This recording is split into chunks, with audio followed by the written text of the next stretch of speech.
Eye on South Asia is brought to you by Wells Fargo. Together, we'll go far.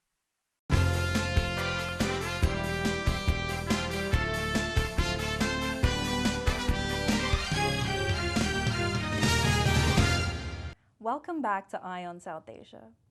Now we're going to move on to our next story with India taking a step forward to assert some of their positions and contributions in the UN. So we have the permanent representative of India, Hardeep Singh Puri, and he was conducting a meeting in the working group of revitalization of the General Assembly. And essentially what he's saying on behalf of India is that the General Assembly should take a greater lead in setting the global agenda and recentering the United Nations when it comes to the transnational issues. And one of the many important roles that the General Assembly, he says, needs to take is the process of selection and appointment of the Secretary General of the UN needs to refocus its attention and policies around the UN and what's good for them.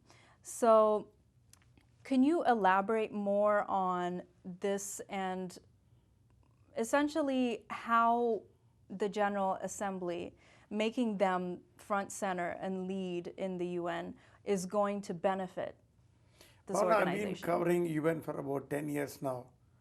UN basically consists of the Security Council, which has got 5 permanent members and non-permanent members, and General Assembly, where all the countries of the world, 196 countries, are members.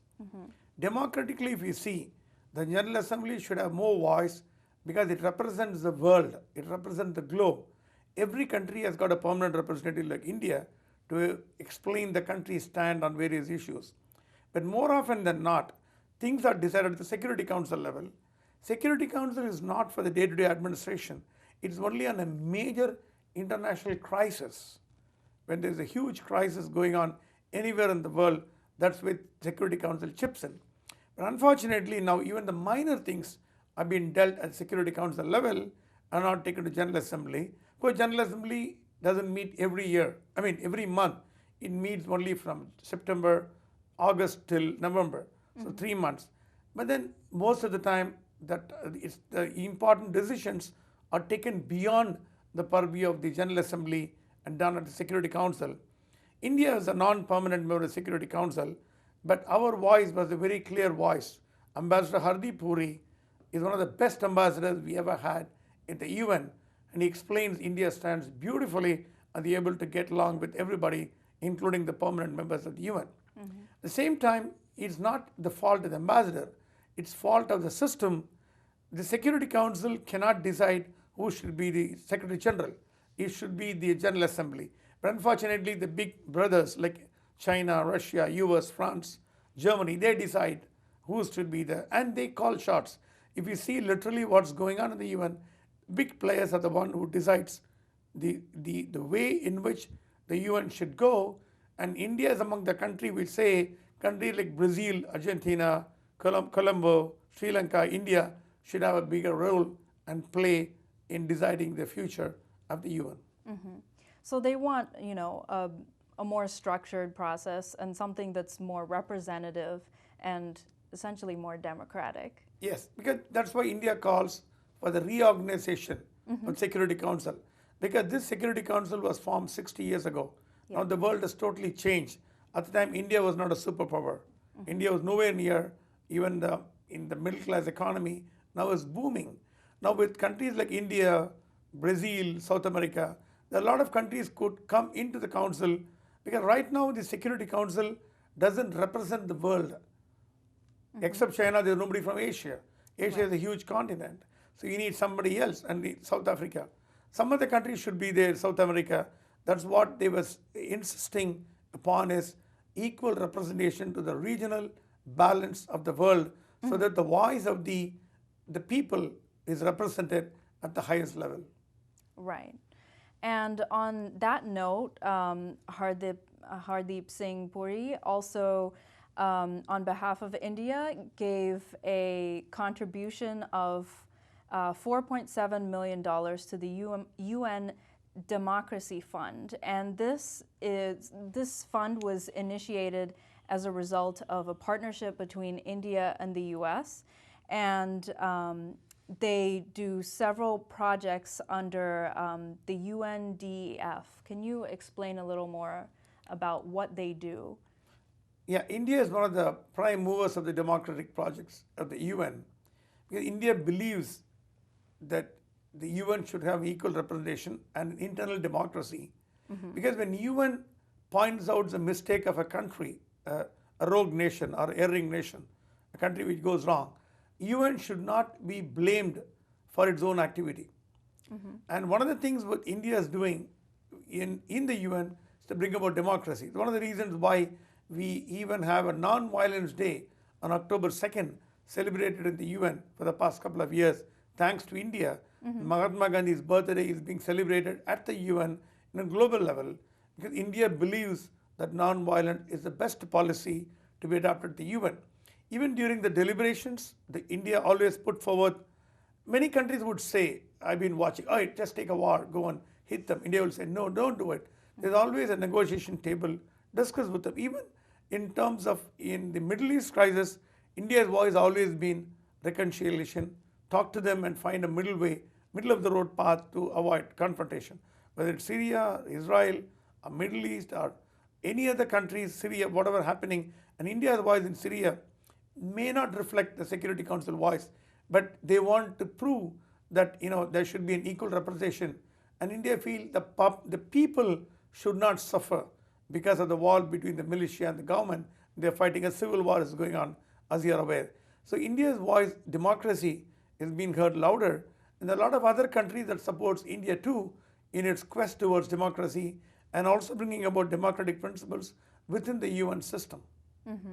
So they really facilitate the transition of nations into a democratic organization. Yes, and also they take courses on democracy. I mean, not every other country is true democratic nation in the true sense. They may call itself as democracy, but it may not happen. There are many countries, there are no elections. So India says the people's mandate should be given top priority, and people should elect the government. The only way people could elect the government is not a democratic system. And this is the way India and UN work very closely in propagating democracy all over the world, especially in the countries where democracy is absent. Right. And as you said, India plays a wonderful role as mediator and just that middleman when it comes to different countries, even in the case of Iran and the US, as we have been seeing in the past few months. Also, with the United Nations, on the same front, they're going to be hosting 2012 UN Conference on Sustainable Development. And they're going to be hosting it in Rio de Janeiro, and they're calling it the Rio +20 meet. And basically before that meet happened, we have several representatives of governments and businesses and stakeholders, and they've come together in New York City, and they are discussing what is the best plan for sustainable growth in a business. And this event was hosted by the Business Action for Sustainable Development, which is BASD. And the solution, which was brought up repeatedly, was green growth is the way to go. So green policies in all sectors of all countries. And this was said by the chair and business action, the chair of the Business Action for Sustainable Development, Mr. Chris Gopalakrishnan. He is also the CEO and managing director of Infosys. And his company itself, he has laid out, is a prime example of his vision when it comes to green growth and just spreading that to all sectors. So can you explain a little bit on how he has led his company into this direction? Sure. I was there when Chris spoke at the conference hall 1 at the North Lawn.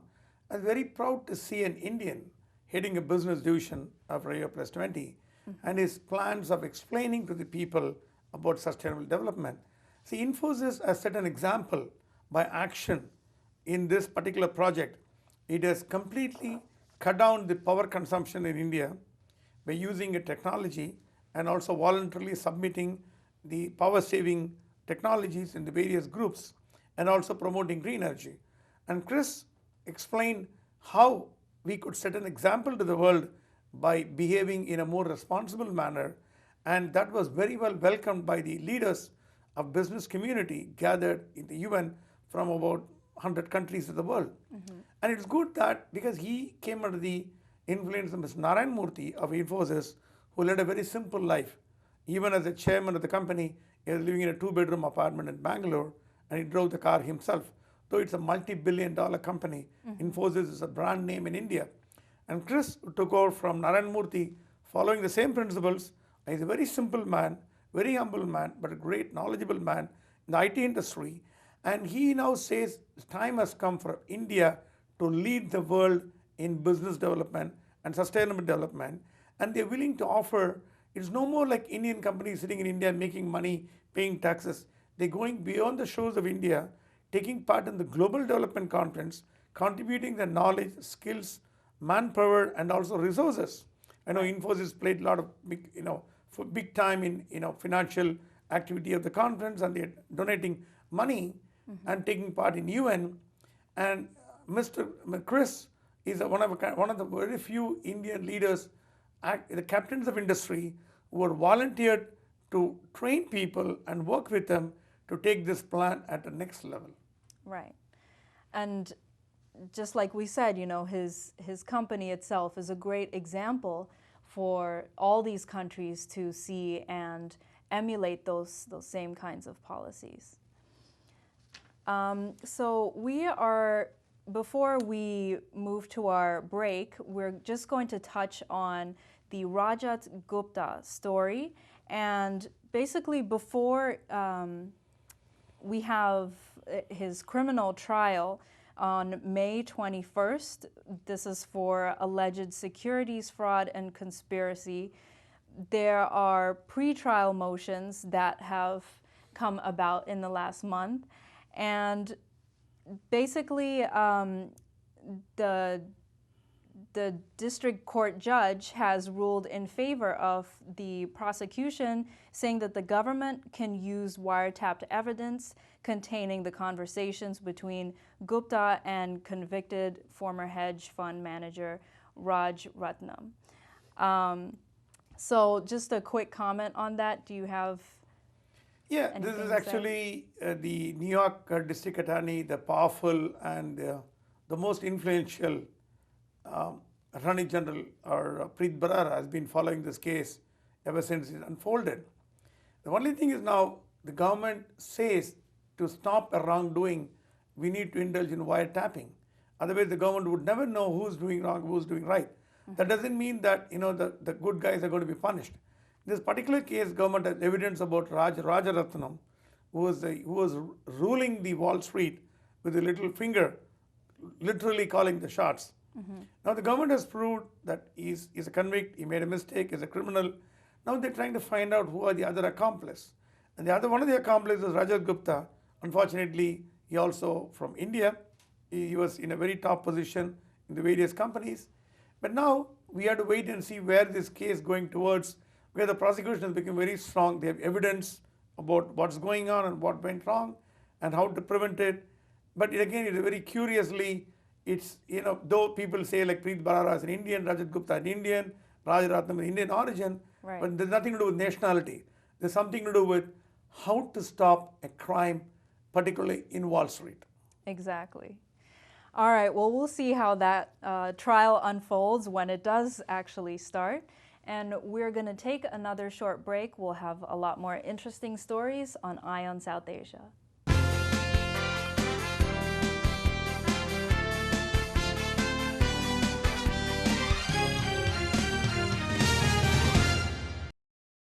Eye on South Asia is brought to you by Wells Fargo.